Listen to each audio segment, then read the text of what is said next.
바빠 중앙연산 25단원 정비례 반비례 관계의 활용을 공부하겠습니다. 여러분, 이 단원에서는요, 문장제 문제가 나옵니다.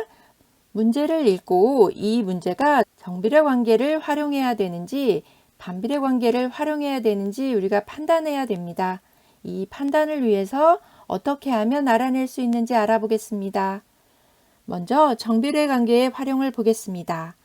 두 변수 xy가 정비례 관계인지 알아보는 방법. x의 값이 2배, 3배로 변할 때 y의 값도 2배, 3배로 변했다면 이것은 정비례 관계입니다.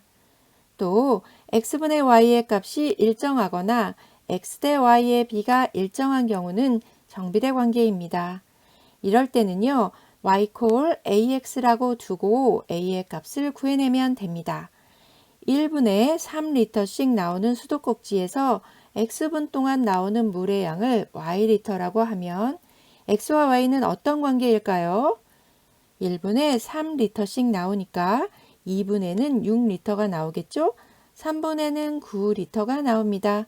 따라서 x의 값이 2배, 3배가 될 때 y 값도 2배, 3배로 변한 것을 알 수 있죠. 따라서 이것은 정비례 관계입니다. 그래서 식을 y ax라고 두고요. x에 1, y에 3을 대입했더니 a가 3이 됨을 알 수 있습니다. 따라서 이 그래프의 식은 y 3x입니다. 이번에는 반비례 관계를 알아보겠습니다. 두 변수 x와 y 사이가 반비례 관계인지 알아보는 방법. x의 값이 2배, 3배로 변할 때 y의 값이 2분의 1배, 3분의 1배로 변하면 이 관계는 반비례 관계입니다. 또 x 곱하기 y의 값이 일정한 경우에도 반비례 관계입니다. 이렇게 반비례 관계인지 알아냈으면요, 반비례 관계식을 y x분의 a라고 두고 a의 값을 구하면 됩니다. 48개의 과자를 x명이 모두 나누어 먹으면 한 명당 y개씩 먹을 수 있다고 한다. 이때 x와 y는 어떤 관계일까요? 사람 수가 2배로 늘어나면 먹을 수 있는 과자 수는 2분의 1로 작아지죠. 따라서 한 명이 먹으면 48개인데요. 두 명이 나눠 먹으면 24개이고 3명이 나눠 먹으면 16개입니다. 따라서 x의 값이 2배, 3배로 변할 때 y의 값은 2분의 1배, 3분의 1배로 변하는 관계임을 알 수 있습니다. 따라서 이 관계는 반비례 관계이고요. y x분의 a라고 식을 세우면 됩니다. 이때 x와 y의 곱이 일정하잖아요. 따라서 x에 2를 대입하고 y에 48을 대입해서 a를 구해낼 수 있습니다.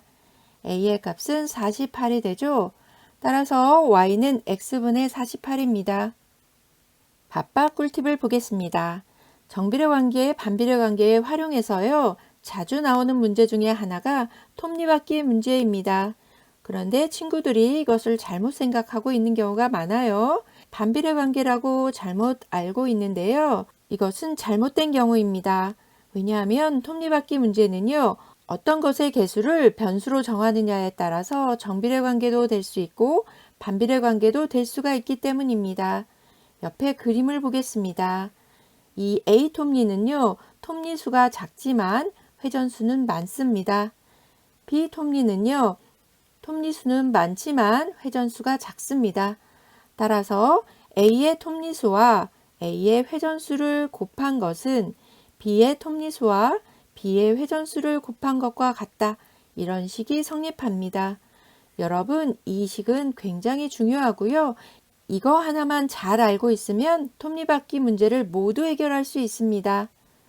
다시 한번 강조하겠습니다.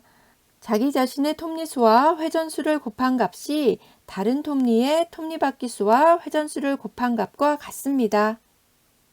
실수코너 보겠습니다. 반비례 관계를요, x값이 증가할 때 y값이 감소한다고 생각하는 친구들이 있는데요. 이것은 잘못된 생각입니다. 오른쪽 표를 보겠습니다. x값이 이렇게 증가하고 있죠? 그런데 y값은 점차 감소하고 있습니다. x값이 이렇게 2배, 3배, 4배가 되었죠? 그런데 y의 값도요, 사실 2배, 3배, 4배가 된 것입니다. 왜냐하면 마이너스 2의 값에 2를 곱하면 마이너스 4가 되죠. 그리고 3을 곱하면 마이너스 6이 되고 4를 곱하면 마이너스 8이 됩니다. 따라서 이 표는요. x값이 2배, 3배가 될 때 y값도 2배, 3배로 변하고 있습니다. 즉, 이 관계는요. 반비례 관계가 아니고 정비례 관계입니다, 여러분. 자칫 실수할 수도 있으니까 조심해야 합니다. 구독, 좋아요 꾹 눌러주세요. 다음 단원에서 다시 만나요. 안녕.